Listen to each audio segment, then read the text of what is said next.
Audio Jungle.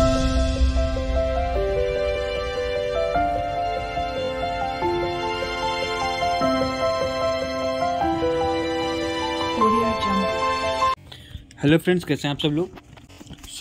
अब हम लोग पारद प्रकरण के अंतर्गत पारद में के द्वारा जो कल्पनाओं का प्रयोग किया जाता है या पारद के द्वारा जो बनाई गई कल्पनाएं हैं उनके बारे में डिस्कस करेंगे।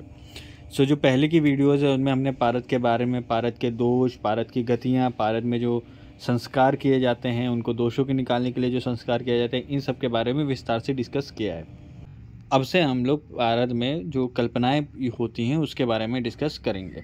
ठीक है, तो इस वीडियो में हम लोग परपटी कल्पना के बारे में डिस्कस करेंगे। इसमें हम लोग व्युत्पत्ति देखेंगे, इसकी परिभाषा देखेंगे, परपटी कल्पना को बनाने का या निर्माण का क्या उद्देश्य है उसके बारे में डिस्कस करेंगे। परपटियों के प्रकार या भेद के बारे में देखेंगे। परपटियों में जो निर्माण सामग्री प्रयोग होती है उसके बारे में विस्तार से देखेंगे क्या होते हैं, और इसके बाद धातु मिश्रण किस तरह किया जाता है और क्या होता है उसके बारे में डिस्कस करेंगे। वीडियो को आगे देखने से पहले अगर अभी तक आपने हमारे चैनल को सब्सक्राइब नहीं किया है तो सब्सक्राइब कर लीजिए, जिससे आपको आने वाली वीडियोस के नोटिफिकेशन मिलते रहेंगे। आप हमें फेसबुक और इंस्टाग्राम पे भी फॉलो कर सकते हैं, जिसका लिंक डिस्क्रिप्शन में दिया हुआ है। तो चलिए स्टार्ट करते हैं। तो अगर व्युत्पत्ति की बात की जाए तो परपटी शब्द जो है वो परपट से बना है, और परपट का अर्थ पापड़ होता है। तो परपट का अर्थ पापड़ होता है। तो परपट एक पुल्लिंग शब्द है, अकारांत पुल्लिंग शब्द है। इसमें ई प्रत्यय लगाने पर यह स्त्रीलिंग रूप परपटी बनता है। ठीक है, और परपट एवं परपटिका ये उत्तरोत्तर लघुता को सूचित करते हैं, मतलब कि जो फैलने वाली चीज़ें हैं उसको सूचित करते हैं। ठीक है, तो इसी के हिसाब से ये व्युत्पत्ति परपटी शब्द जो है वो परपट से बना है, और परपट में ई प्रत्यय लगा देने पर इसका स्त्रीलिंग रूप परपटी बनता है। अब इसके बाद अगर परिभाषा देखें इसकी, कजली को अग्नि संयोग से द्रवित कर, कदली मतलब केले के पत्ते, पलाश आदि पत्र पर चिपटा कर पापड़ सदृश बना लेने को रसशास्त्र को जानने वाले परपटी या परपटिका कहते हैं। मतलब कजली को अग्नि संयोग से पहले जला लिया गया, मतलब द्रवित कर लिया गया, लिक्विड बना लिया गया, उसके बाद कदली या पलाश के पत्र पर रखकर चिपटा बना देने को रसशास्त्र में परपटी या परपट कहते हैं। इसे पोट भी कहते हैं। ठीक है, तो अगर जो पीजी की प्रिपरेशन कर रहे हैं तो एंट्रेंस एग्ज़ाम के लिए ये इंपॉर्टेंट है, इसे पोट भी कहते हैं। और इसमें अगर देखें तो यह बालकों के समस्त रोगों को नाश करता है। शुद्ध पारद एवं शुद्ध गंधक को अच्छी प्रकार से घोटकर बनाई गई कजली को अग्नि पर पिघलाकर केले के पत्ते के बीच ऊर्ध्वार्ध गोबर द्वारा दबाकर चिपटा कर देने को पोट या परपति कहते हैं।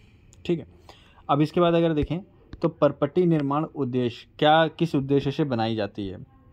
तो परपटी जो है वो पारद का पोट बंद है, और बद्ध होने पर पारद की चंचलता तथा दुर्ग्रहत्व नष्ट हो जाता है। ठीक है, दुर्ग्रहत्व का मतलब जो उसके दोष आदि होते हैं वो नष्ट हो जाते हैं, और चंचलता जो पारद इधर उधर भागता है, ठीक है, लिक्विड फॉर्म में रहता है, तो उसका भी नाश होता है। पारद सभी दोषों से मुक्त होकर अपरिमित गुणों को देने वाला हो जाता है, मतलब कि बहुत ही ज़्यादा फायदेमंद हो जाता है। इस बंध में गंधक का उपयोग किया जाता है। ठीक है, और इस बंध के प्रयोग में मुख्य रूप से गंधक का प्रयोग करते हैं।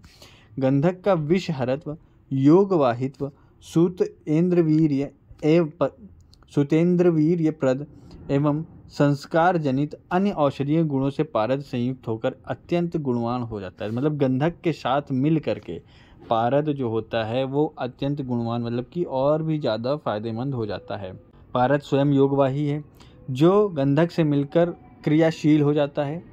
अग्नि संस्कार में इसमें दीपन, पाचन एवं ग्राही गुण आ जाते हैं। अगर जब इसमें अग्नि संस्कार का प्रयोग करते हैं तो इसमें दीपन, पाचन और ग्राही गुण आ जाते हैं।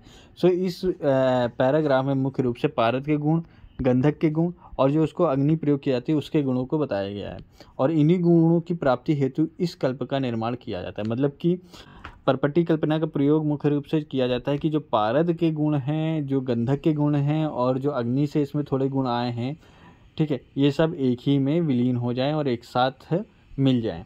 इसी चीज़ को इसी कारणवश इसमें परपटी को बनाया जाता है। फिर इसके बाद अगर देखें तो परपटी के प्रकार, तो परपटी मुख्य रूप से दो तरह की होती है, सागंध परपटी और निर्गंध परपटी। तो सागंध परपटी क्या होता है कि इसमें मूल द्रव्य पारद और गंधक होता है। इसमें सागंध का मतलब गंधक के साथ, ठीक है। पारद गंधक के अतिरिक्त विभिन्न प्रकार की परपटी हेतु इसमें स्वर्ण, ताम्र, लौह, मंडूर, अभ्रक आदि संयोग किए जाते हैं। मतलब कि गंधक तो मिला ही दिया, इसके साथ ही साथ आप अगर चाहें तो स्वर्ण, ताम्र, लौह, मंडूर, अभ्रक आदि संयोग भी करते हैं। और इसके कुछ एग्जाम्पल हैं, जैसे रस परपटी, स्वर्ण परपटी, ताम्र परपटी, लौह परपटी, मंडूर परपटी, अभ्रक आदि परपटी आदि। अब इसके बाद अगर निर्गंध परपटी की देखा जाए तो इस परपटी में पारद गंधक नहीं होता, इसमें पारद और गंधक नहीं होता, किंतु निर्माण प्रक्रिया और निर्मित औषधि द्रव्य का आकार, प्रकार एवं स्वरूप परपटी की तरह होता है। इसमें भी परपटी बनाई जाती है लेकिन इसमें पारद गंधक नहीं होता है, लेकिन जो प्रोसेस है, जो स्वरूप है, जो फाइनल प्रोडक्ट है वो परपटी की तरह ही होता है। जैसे श्वेत परपटी, मल्ल परपटी, ठीक है। तो इन सब में जैसे सूर्यछार, नवसादर, स्फटिका आदि का प्रयोग किया जाता है। सो ये हो गए परपटी के प्रकार, सागंध परपटी और निर्गंध परपटी। फिर इसके बाद देखते हैं सागंध परपटी हेतु निर्माण सामग्री। सागंध परपटी को बनाने के लिए कौन कौन सी निर्माण सामग्री चाहिए होती है, ठीक है। तो सबसे पहले तो चाहिए होता है खल्व यंत्र, ठीक है। तो खल्व यंत्र जो होता है वो परपटी का उपादान द्रव्य कज्जली है, ठीक है। तो शुद्ध पारद और शुद्ध गंधक को मर्दन कर कज्जली निर्माण हेतु खल्व यंत्र, खरल या मूसल का उपयोग किया जाता है। इसके लिए पत्थर या लौह निर्मित द्रोण्याकार अथवा वर्तुल खल्व सुविधा अनुसार उपयोग किया जाता है। तो देख सकते हैं आप लोग डायग्राम में खल्व यंत्र क्या होता है। इसके बाद जो दूसरा निर्माण सामग्री है वो है लौह दर्वी। तो परपटी निर्माण के लिए कज्जली को अग्नि पर द्रवित किया जाता है, ठीक है। और द्रवित करने के लिए ऐसे पात्र का चुनाव करना चाहिए जिसमें द्रवित करने और ढालने आदि की सुविधा तो हो रही हो, साथ ही साथ द्रव्य के गुणों पर कोई प्रतिकूल प्रभाव पात्र के संसर्ग से ना हो। मतलब कि पात्र को छूने से उसमें कोई एडवर्स रिएक्शन ना स्टार्ट हो जाए। व्यवहार में लौह दर्वी का विशेष उपयोग किया जाता है और शास्त्र के निर्देश लौह एवं ताम्र दोनों पात्रों के लिए है, ठीक है। तो लौह दर्वी का भी प्रयोग कर सकते हैं और ताम्र से बनी हुई दर्वी का प्रयोग भी कर सकते हैं। अब इसके बाद तीसरा जो सामग्री वो है छोटा चम्मच। तो दर्वी में द्रवित हो रहे कज्जली को उलटने पलटने एवं एक रूप करने तथा एकत्र कर कदली पत्र पर डालने की सुविधा के लिए छोटा चम्मच या लौह पट्टी, जिसे स्पैचुला कहा जाता है, या काष्ठ निर्मित तत्सदृश खंड सुविधा अनुसार लेना चाहिए, ठीक है। तो बेसिकली छोटे चम्मच के अनुसार कोई इक्विपमेंट होना चाहिए स्पैचुला टाइप में, जिससे जो पकड़ने में और कदली पात्र में डालने आदि कार्य के लिए सुविधा हो सके। फिर इसके बाद अग्नि। तो परपटी निर्माण के लिए अग्नि का महत्वपूर्ण स्थान है। अग्नि के बिना क्रिया हो ही नहीं सकती, ठीक है। अग्नि की क्रिया से कज्जली का द्रावण अथवा पाक होता है और अग्नि के लिए परंपरागत अंगार धानिका, स्टोव या बिजली के हीटर जिस प्रकार से सुविधा हो उस प्रकार से लेना चाहिए। परपटी निर्माण के लिए मृदु अग्नि की आवश्यकता होती है। बहुत तेज अग्नि नहीं चाहिए, मृदु अग्नि चाहिए। और लगभग 114 से 120 डिग्री सेंटीग्रेड पर कज्जली द्रवित हो जाती है, ठीक है। कजली द्रवित हो, पंखवत हो जाए, इतनी ही अग्नि देना चाहिए। पंखवत मतलब कि कीचड़ के समान, मतलब कि जैसे शहद होता है उस प्रकार हो जाए, इतनी ही अग्नि लेनी चाहिए, ठीक है। और गोमय, अगला जो सामग्री वो होती है गोमय। परपटी निर्माण के लिए द्रवित कजली पर गोमय द्वारा ऊर्ध्वाधर दबाव देकर फैला दिया जाता है। जब परपटी को कदली पत्र पर रख देते हैं उसके बाद गोमय गोबर के द्वारा उसको दबाव देकर फैला दिया जाता है, जिससे वो शीघ्रता से शीतल होकर पुनः से कठिन रूप प्राप्त कर ले अथवा अपने निश्चित स्वरूप को प्राप्त कर ले। इसके लिए गोमय की एक स्थूल मतलब रोटी सदृश पीठिका बनाते हैं और गोमय का अर्थ गोबर होता है। इसको जो है गाय या महिष से प्राप्त किया जा सकता है। तो अगर देखा जाए तो परपटी निर्माण के स्तर पर गोमय जो है वो कंकड़, पत्थर या बालू रहित पदार्थ है और इस पर परपटी बनाने में परपटी पर कंकड़ पत्थर जन्य उत्सेद या छिन्न भिन्न होने की संभावना नहीं रहती है। जहाँ उसके अभाव में पंख का उपयोग करना हो तो कंकड़ पत्थर एवं बालू रहित पंख का उपयोग किया जा सकता है या करना चाहिए।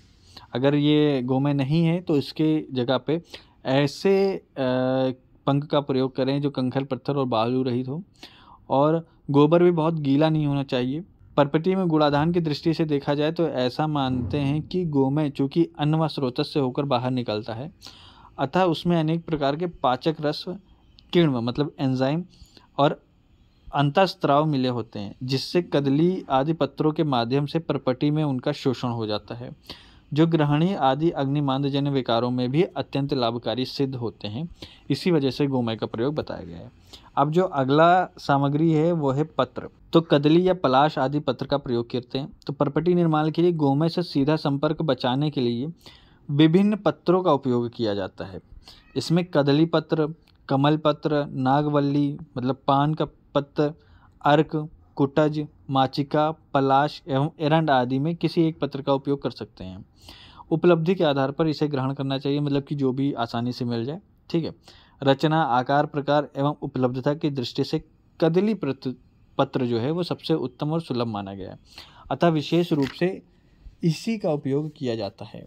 और ये नहीं है, कोई भी पत्र नहीं मिल रहा है तो शून्य पट्ट का प्रयोग किया जा सकता है। अब इसके बाद देखते हैं पिधानक। जो अगली सामग्री है वो है पिधानक। तो पिधानक मतलब अथवा थाली, जिसे थाली कहते हैं। तो द्रवित कदली को गोमय पीठिका पर रखे कदली पत्र पर डालकर उसके ऊपर कदली पत्र रखकर दबाने से परपटी बनती है। अतः यह दबाने के लिए सबसे सुविधाजनक उपकरण जो है वो चौड़े पेंदे वाला ढक्कन या थाली लेनी चाहिए। पिधानक के स्थान पर गोमय को कदली पत्र में लपेट कर लिया जाता है और यहाँ गोमय से परपटी का सीधा संपर्क ना हो, इसकी में सावधानी रखनी चाहिए। मतलब कि नीचे कदली पत्र रखते हैं, फिर परपटी डालते हैं, फिर ऊपर से कदली पत्र रखते हैं और फिर उसके बाद ऊपर से गोमय के द्वारा दबाव डालते हैं। इसके बाद जो अगली सामग्री वो है स्नेह। तो परपटी निर्माण के समय दरवी में कजली चिपके नहीं, साथ ही साथ कजली में पत्र भी ना चिपके तथा ताप नियमन में भी सहायता करे। इसके लिए घृत या तेल का उपयोग करना चाहिए, मतलब पत्तों पे घृत या तेल लगा देना चाहिए, जिससे जो होता है कि जो परपटी है वो पत्तों में चिपकती नहीं। परोक्ष रूप से देखा जाए तो घृत और तेल से संस्कार जनित स्निग्धता, वात पित्त शामकता आदि गुण की प्राप्ति भी संभव है। अब इसके बाद जो अगला सामग्री वो है उष्ण जल। तो उष्ण जल का प्रयोग क्यों किया जाता है? उष्ण जल का परपटी के तैयार हो जाने पर घृत तेल जनित स्नेह अंश को परपटी से अलग करने के लिए उष्ण जल से प्रक्षालन करने चाहिए। ठीक है। तत्पश्चात उसे सुखाकर चूर्ण प्रयोग में लाना चाहिए। तो परपटी में धातु मिश्रण। परपटी निर्माण में धातुओं का भी प्रयोग किया जाता है। सो ये हो गई निर्माण सामग्री। फिर इसके बाद देखा जाए अगर तो आता है परपटी में धातु मिश्रण, धातुओं का मिश्रण के बारे में। ठीक है। तो परपटी निर्माण में धातुओं का भी प्रयोग किया जाता है। धातु विशेष रूप से इसमें भस्म के रूप में लिए जाते हैं, जैसे स्वर्ण भस्म, रजत भस्म आदि को वर्क या कंटक वेदी पत्र के रूप में लेकर प्रथम पारण में अच्छी प्रकार से घोटकर मिला लिया जाता है। फिर गंधक डालकर कजली बनाई जाती है। तत्पश्चात उस कजली ने परपटी का निर्माण किया जाता है। तो धातु मिश्रण किस प्रकार से किया जाता है इसके बारे में भी हो गया। और ये वीडियो भी यहीं समाप्त होती है। ठीक है। और अगर आपको वीडियो समझ में आई हो, पसंद आई हो तो वीडियो को लाइक करें, चैनल को सब्सक्राइब करें, वीडियो को ज़्यादा से ज़्यादा लोगों में शेयर करें। अगर आपको किसी प्रकार की कोई जानकारी चाहिए हो तो आप मुझे इंस्टाग्राम पे DM कर सकते हैं। वीडियो को ज़्यादा से ज़्यादा लोगों में शेयर करें and thank you so much for watching.